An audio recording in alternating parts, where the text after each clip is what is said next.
bin Jarrah on the chest and say, Ya Ubaidah, Ya Ubaidullah, I didn't expect this from you. If we seek glory from anything out of Islam, Allah subhanahu wa ta'ala will humiliate us. Let me repeat that. Umar bin al-Khattab, Amir al-Mu'mineen radiallahu anhu, said to Ubaidullah bin Jarrah, hitting him lightly on the chest. If Umar had hit Ubaidah hard, he would have gone flat on the ground. But Umar bin Khattab was a powerful man. Just lightly hit him and said, Ya Ubaidullah, I did not expect this from you. For if we seek glory or prominence from anything except from Islam, Allah subhanahu wa ta'ala will humiliate us. This was the quality of Umar bin al-Khattab. When the leaders were giving the key, and they realized that he was walking while his servant was riding, it was a pleasure for them to give the key to such a man. It was a pleasure to give the key to such a humble person, although he was the leader of the Muslims. This was a Khalif of substance.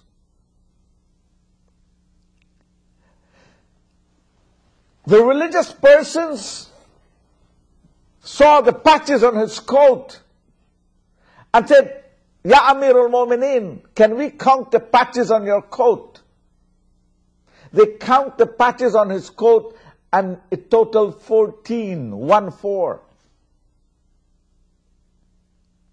They almost broke down in tears. For it was written in their religious books that the conqueror of Jerusalem would have 14 patches on his coat. And with happiness in their hearts, they handed Umar bin Khattab the keys of Jerusalem. This was a quality, this was the type of person Umar bin Khattab was. This, and so Amr bin al-As, who witnessed all these things, lived within that mentality, shared and lived that mentality. And so Allah subhanahu wa ta'ala gave him success after success. And he rode through North Africa as the commander of the Muslim army. And Allah subhanahu wa ta'ala gave him success after success after success. From the Red Sea to the Atlantic Ocean. From Abyssinia to Morocco. He ran through Sudan, Ethiopia. He ran through Egypt, Libya, Algeria, right through Morocco. His victories were lightning. The Muslim army in a short period of time stretched from Mongolia in Russia to the Atlantic Ocean. From Mongolia, parts of China, India. And remember, ladies and gentlemen, India at that time comprised of Bangladesh and Pakistan and India and Sri Lanka. And so India was conquered.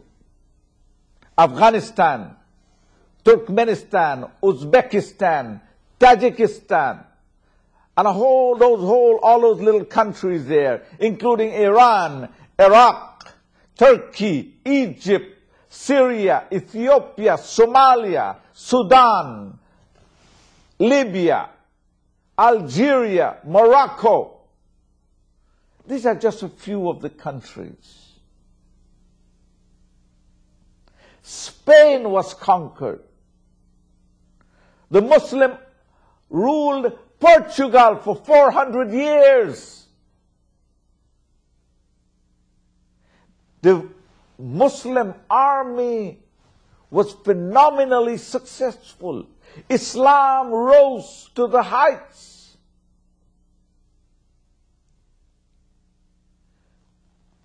Why? Because of the following reasons. Islam made idol worshipping forbidden. We Muslims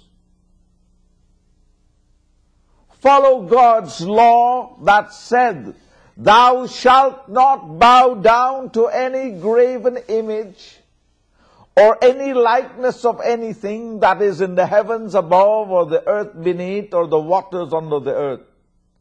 For I, the Lord thy God, am a jealous God." We believe in this commandment. We follow this commandment. We worship no idols. We worship Allah. We do not put our faith in things that can neither benefit nor harm us. But we believe in the one true God that sees us, but we cannot see Him. That knows all, and we know a little. We are created by Him, and He is created by no one. And there is none like unto Him. This God we believe in. This God the Muslims believe in and feared. They worship this God. And when you worship this God in salat, which is a special form of worship, Allah gives you success. And one of the reasons that the Muslim army was so successful, because it respected human life.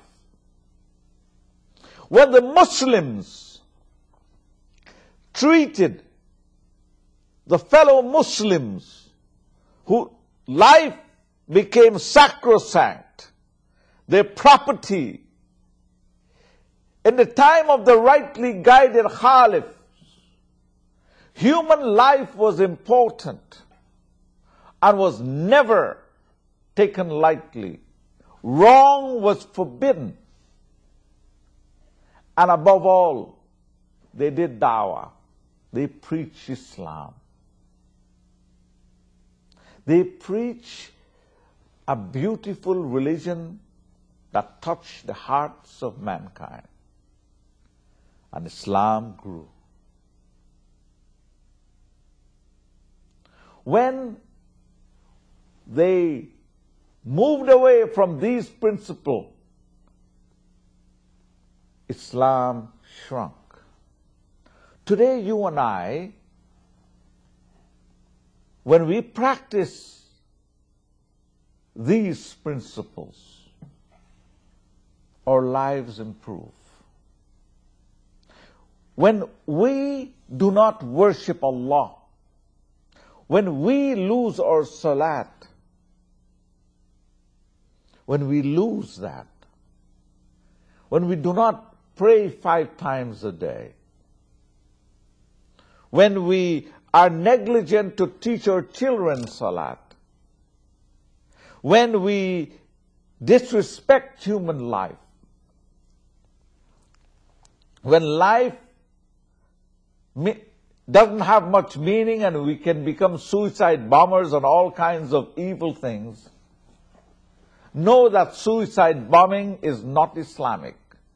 It's against every principle of Islam. Ladies and gentlemen, when we don't respect human life, when we treat our women folk and our women folk treat our men folk with respect, we develop spiritually and success in this world. Insha'Allah, we will continue Islamic history. We will discuss countries like India. When was India conquered and for how long was it ruled? India and Spain. And then we will move off Islamic history and take another subject and do a run at it. But at this point, I want to ask you for your contribution and your donations, because this program cannot be on the air if it's not for your help.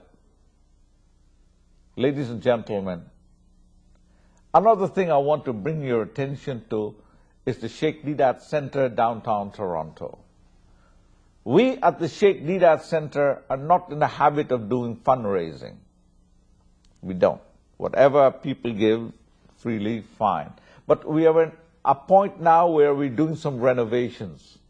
We're renovating the wudu area, the washroom area. We want to put new blinds and give the whole mosque a lift. We're asking you to help the Sheikh Deedat Center with your donations. We are in a construction phase. The Sheikh Deedat Center, the mosque has been existed for many years. And I have never asked you for any support, but now I am, because the remodeling is significant. And so please, send your donation to the Sheikh Deedat Center, 100 Bond Street, Toronto, Ontario. And may Allah reward you for help maintaining this house of Allah, downtown Toronto, where we get 200-300 students using it every day, not including the general public.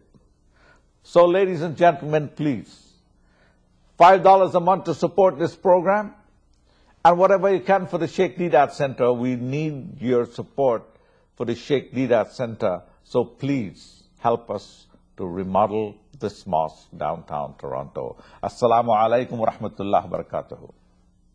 Allahu Akbar, Allahu Akbar, Allahu Akbar, Allahu